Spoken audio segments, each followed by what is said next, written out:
This is the 60-second quick guide every man needs to smell clean, confident, and unforgettable. Step 1. Take a quick shower. Clean skin equals better scent projection plus longer fragrance performance. Step 2. Use a good deodorant. Deodorant stops bad odor. Your fragrance only adds scent, it doesn't cover anything. Step 3. Moisturize before applying fragrance. Hydrated skin holds perfume better. Use an unscented lotion or a matching scented one. Step 4. Apply your fragrance correctly. Hit these pulse points: neck, behind ears, wrists but without rubbing, shirt or hoodie for extra longevity.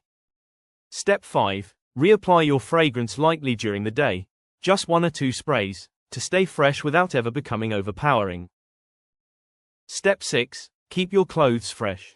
Washing regularly plus using fabric softener equals automatic, you smell good.